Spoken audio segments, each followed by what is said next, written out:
En días pasados leí un artículo escrito por una señora que se llama Amy Hartsfield. El título del artículo es Visión institucional. Y además de su formación teológica, la señora Hartsfield tiene una amplia experiencia trabajando con iglesias y organizaciones cívicas para promover el desarrollo de las personas que trabajan en dichas instituciones. El artículo, de una manera bien interesante, relaciona la visión espiritual con la visión física. Yo inmediatamente me identifiqué con la comparación. Toda la vida he tenido problemas de visión. Yo sencillamente no puedo funcionar sin mis anteojos. No puedo manejar. No puedo encontrar las cosas que necesito en la casa. No reconozco las personas a 6 pies de distancia. No puedo ver televisión ni puedo trabajar con mi computadora. En mi oficina, en vez de un monitor, yo tengo un televisor grande de 55 pulgadas. Necesito usar cualquier medio disponible para poder corregir mi visión. Sin una visión aceptable, mis actividades diarias se verían completamente impedidas, afectadas.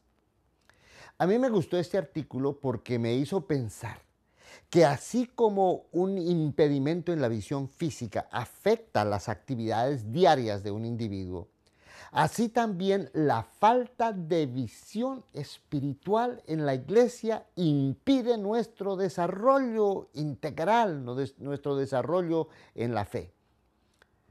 Cuando yo entré a la escuela, en mi casa no pensaban que yo tenía miopía.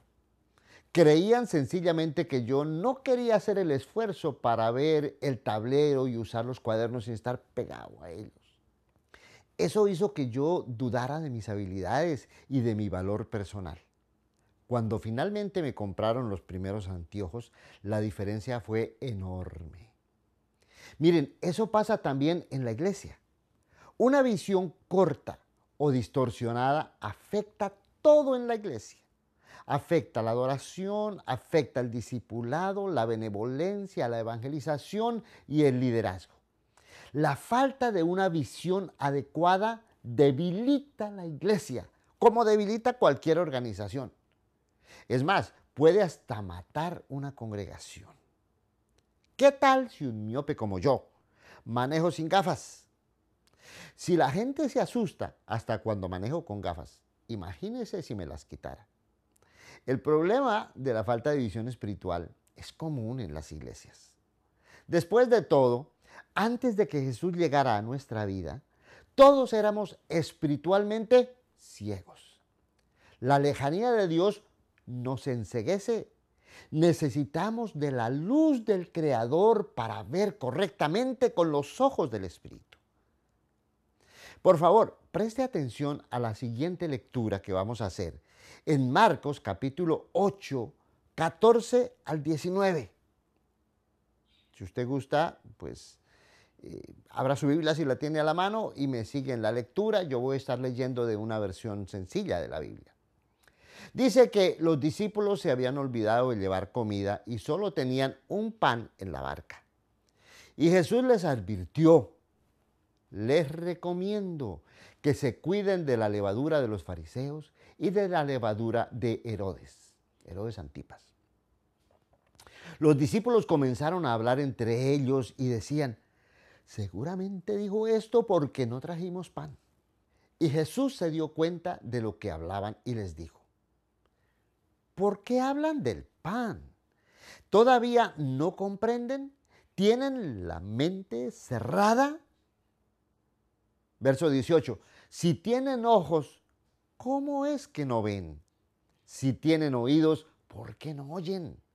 ¿No se acuerdan de aquella vez cuando repartí 5 panes entre 5,000 personas? Estos son los discípulos de Jesús. Ya habían decidido seguirlo. Ya habían sido escogidos. Ya habían escuchado las poderosas, iluminadoras lecciones y habían visto señales maravillosas. Sin embargo, ¿les faltaba qué? Les faltaba visión. Sin visión no podían entender las enseñanzas de Jesús. Fíjese otra vez el verso 18. Jesús le recriminó: si tienen ojos, ¿cómo es que no ven? Hombre, personas como yo tenemos ojos y nos cuesta mucho trabajo ver sin la ayuda de los anteojos. Antes de que comenzara la iglesia, cuando Jesús todavía estaba trabajando con los primeros discípulos que habrían de empezar la iglesia, a ellos les faltaba desde entonces la visión. Era un problema grave y Jesús lo detectó inmediatamente. No podían percibir lo que verdaderamente amenazaba el bienestar de la comunidad. En su mente, los discípulos no tenían la menor idea de lo que era la levadura de los fariseos y de Herodes. Cuando Jesús quiso enseñarles y advertirles sobre los peligros de dicha levadura, lo que les vino a la mente fue que Jesús los estaba culpando por no haberse provisto de suficiente pan. Miren, si Jesús no los hubiera intervenido, hubieran empezado a culparse el uno al otro por falta de la provisión. No, Pedro, que así se te olvidó el pan. No, que Andrés, que esa es tu responsabilidad. No, Judas, que no tenías la plata para comprar el pan.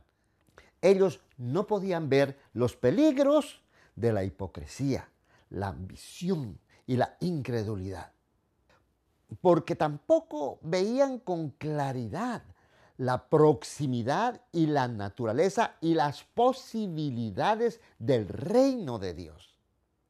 El Evangelio de Marcos, inmediatamente después de este incidente, nos cuenta precisamente una interesante historia de un milagro a una persona ciega.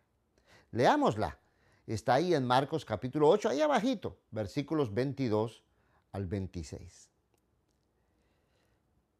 La Biblia dice que cuando llegaron al pueblo de Betsaida, unas personas guiaron a un ciego hasta Jesús y le pidieron que lo tocara. Y Jesús tomó al ciego de la mano y lo llevó fuera del pueblo. Y después le mojó los ojos con saliva y colocó las manos sobre él y le preguntó si veía algo. Y el ciego respondió: veo gente, pero parecen como árboles que caminan. Entonces Jesús volvió a ponerle la mano sobre los ojos y el hombre miró de nuevo con cuidado y vio todo claramente porque estaba sano. Y Jesús le mandó que volviera a la casa y le dijo: no regreses al pueblo. A la par de la historia anterior que trata sobre la falta de visión de los discípulos, este milagro nos enseña grandísimas lecciones. En primer lugar, para ser sanados de nuestra ceguera, tenemos que venir a Cristo. Él es la única luz que puede alumbrar los ojos del espíritu para la recuperación de la ceguera espiritual. Sin embargo, esta recuperación es progresiva. Cuando Jesús tocó los ojos del ciego con su saliva la primera vez, el ciego pudo ver, pero su visión aún estaba distorsionada. Él veía personas como árboles caminando. Él no podía funcionar así. Necesitaba una visión clara. De la misma manera, con una visión a medias, la iglesia no puede funcionar. No basta con haber sido tocados por Jesús en el momento en que nos convertimos. Necesitamos que Jesús nos cure por completo, que elimine todas las distorsiones de nuestra visión. La doctora Hartsfield habla de 3 diferentes distorsiones comunes y muy perniciosas. La primera distorsión es la inversión. Tenemos la tendencia a ver las cosas al revés. Esto es especialmente cierto cuando nuestras distorsiones favorecen nuestros deseos de la carne. La doctora Hartsfield ilustra este tipo de distorsión con la palabra we, que significa nosotros en inglés. Si volteamos la letra M, entonces ya no es la palabra we, es la palabra me, que significa yo en inglés. Como ustedes pueden suponer, esta es una distorsión muy frecuente. Dios es un we. Dios es un nosotros. Padre, Hijo y Espíritu Santo unidos en amor. Y Dios creó la humanidad como un we, un nosotros. Hombre, mujer, una familia. La iglesia es we, nosotros. Pero los que hemos sido sanados de la ceguera espiritual, nos cuesta trabajo ver el we.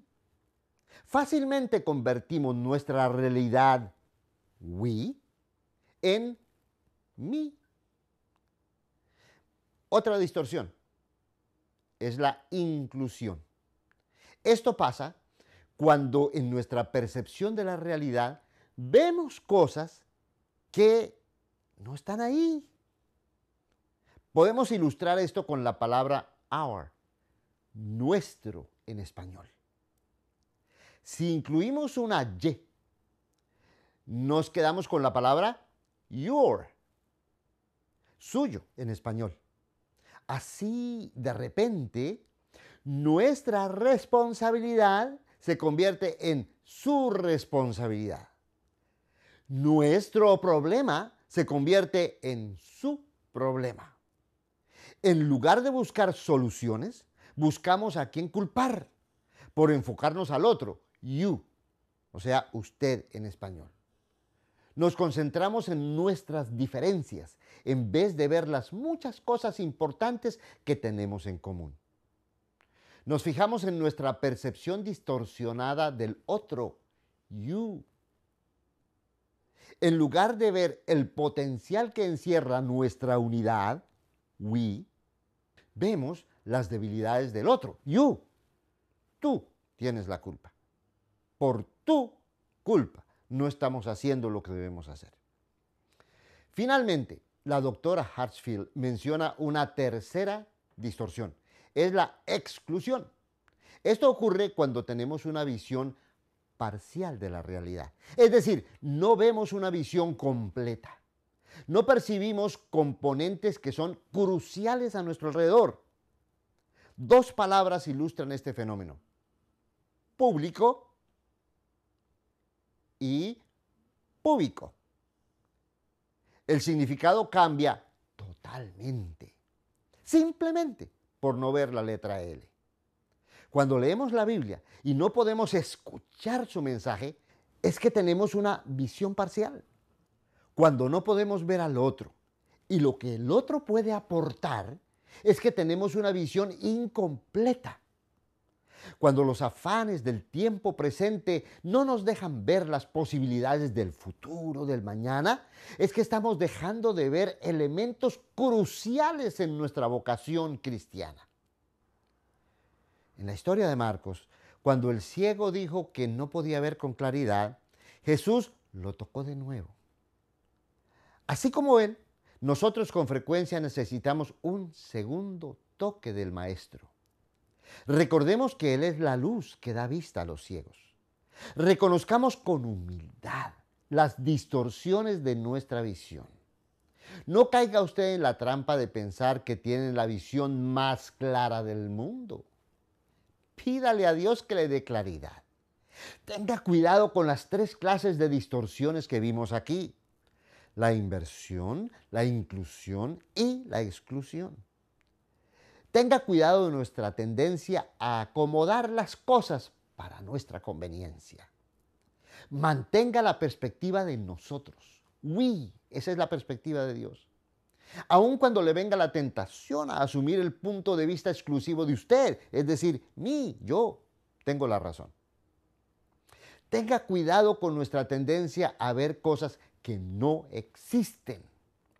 Esfuércese por ser parte de la solución y no simplemente el que apunta el dedo a otros.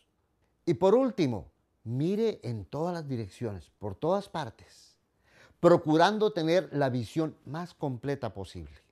Espere el toque de Jesús.